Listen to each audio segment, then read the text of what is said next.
दोस्तों नमस्कार, ये है मार्गदर्शन फॉर सिविल सर्विसेज। मैं अनुराग चौधरी।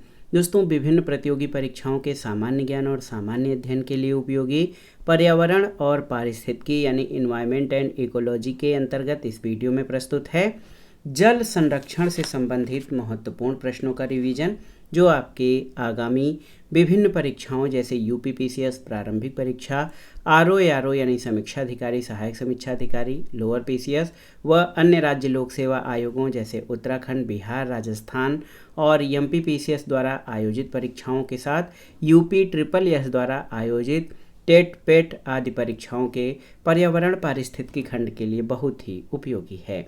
तो आइए शुरू करते हैं जल संरक्षण यानी वाटर कंजर्वेशन से संबंधित महत्वपूर्ण प्रश्नों को। बहुत ही महत्वपूर्ण प्रश्न है।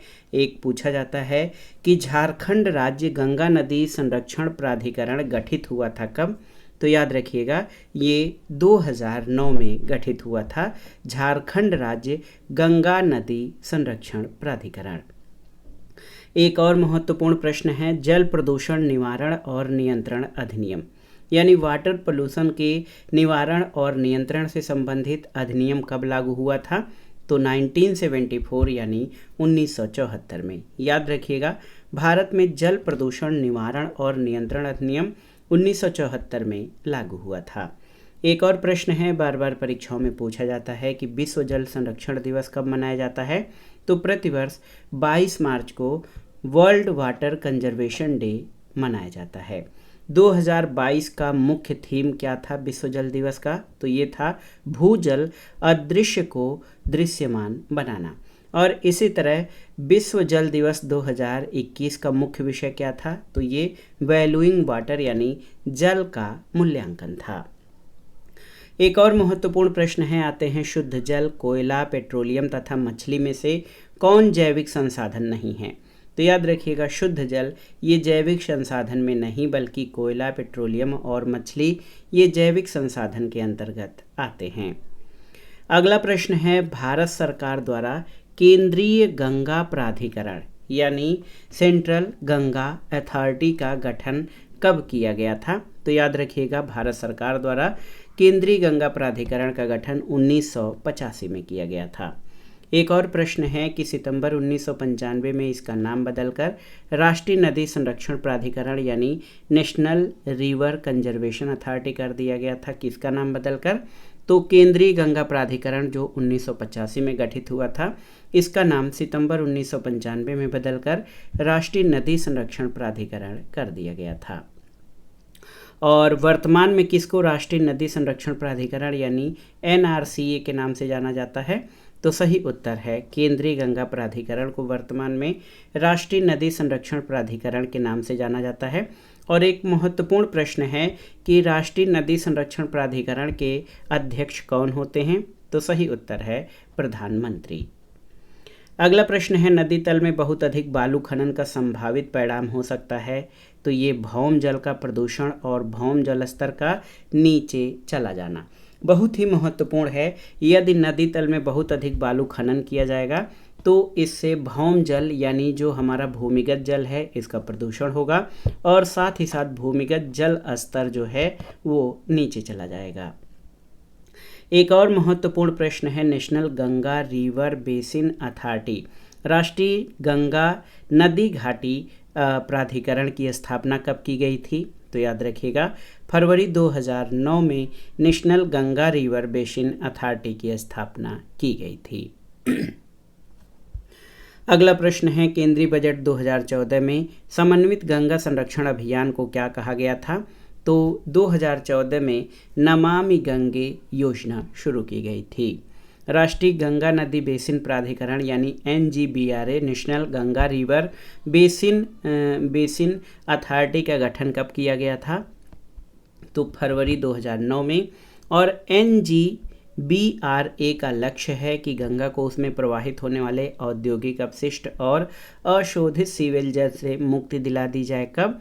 तो दोस्तों 2009 में जब राष्ट्रीय गंगा नदी बेसिन प्राधिकरण का गठन किया गया था, तो उस समय इसका लक्ष्य वर्ष 2020 तक गंगा कोष में प्रवाहित होने वाले औद्योगिक अपशिष्ट और अशोधित सीवेज जल से मुक्ति दिलाना था।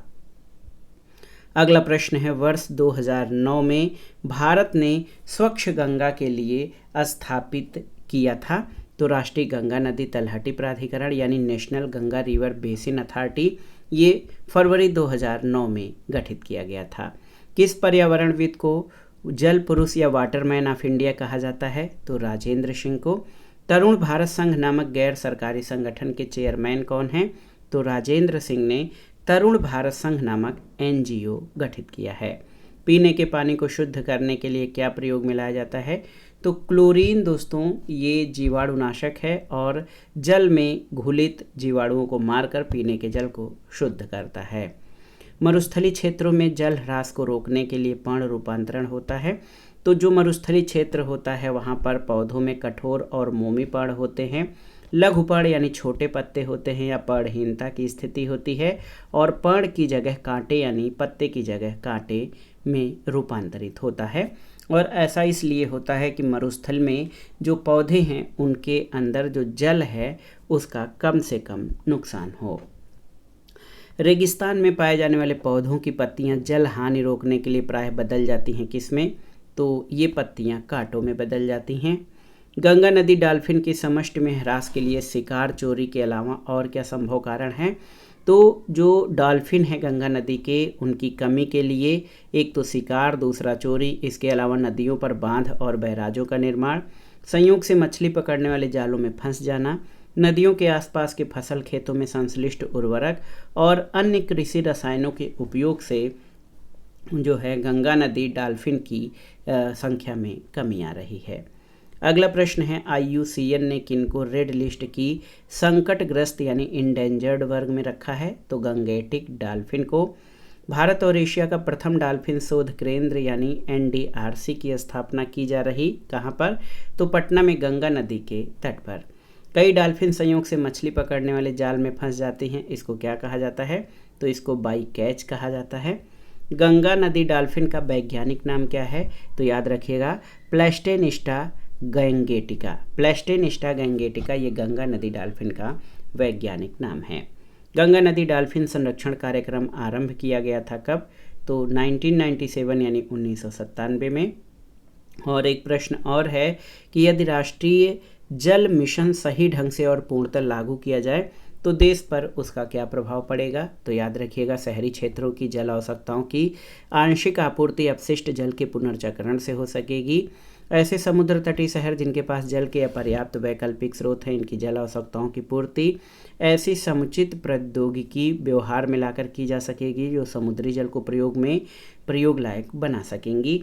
तो ये राष्ट्रीय जल मिशन के सही ढंग से लागू करने पर उसके अच्छे प्रभाव हो सकते हैं। अगला प्रश्न है, 30 जून 2008 को जलवायु परिवर्तन पर राष्ट्रीय कार्य योजना आरंभ की गई।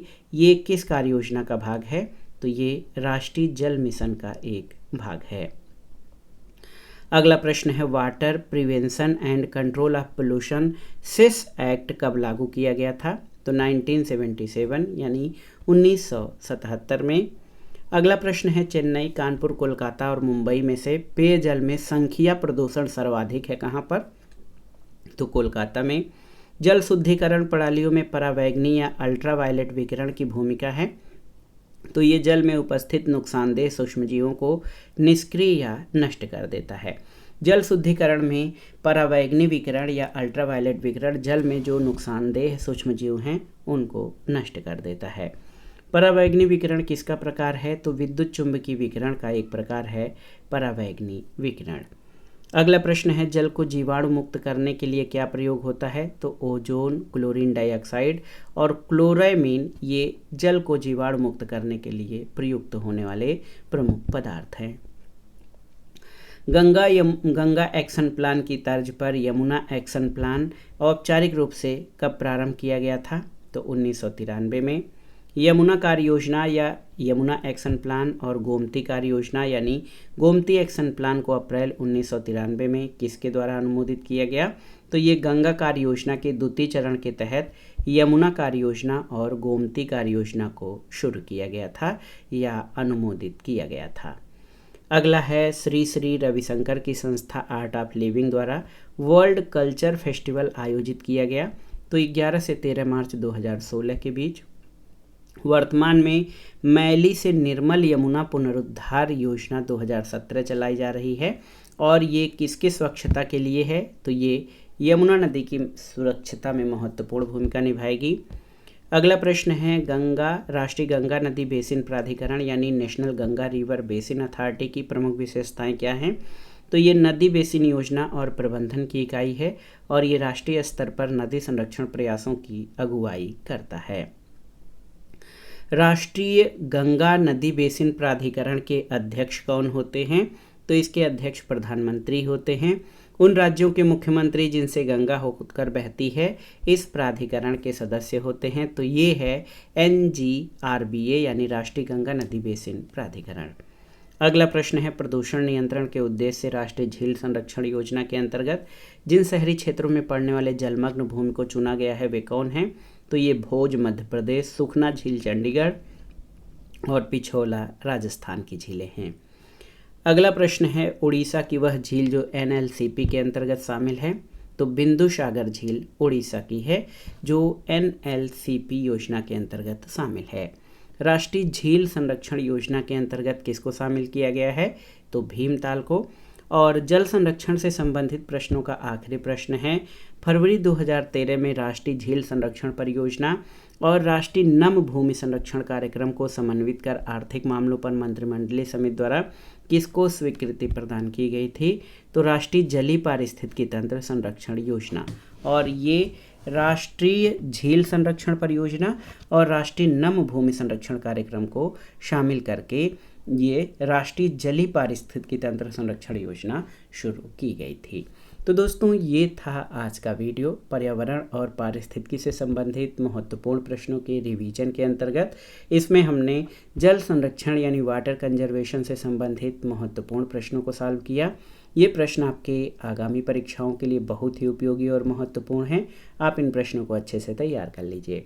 वीडियो आपको कैसा लगा हमें कमेंट बॉक्स में ज़रूर बताइएगा। वीडियो को लाइक करें, शेयर करें और इस चैनल मार्गदर्शन फॉर सिविल सर्विसेज को सब्सक्राइब करें। वीडियो देखने के लिए धन्यवाद दोस्तों। नमस्कार।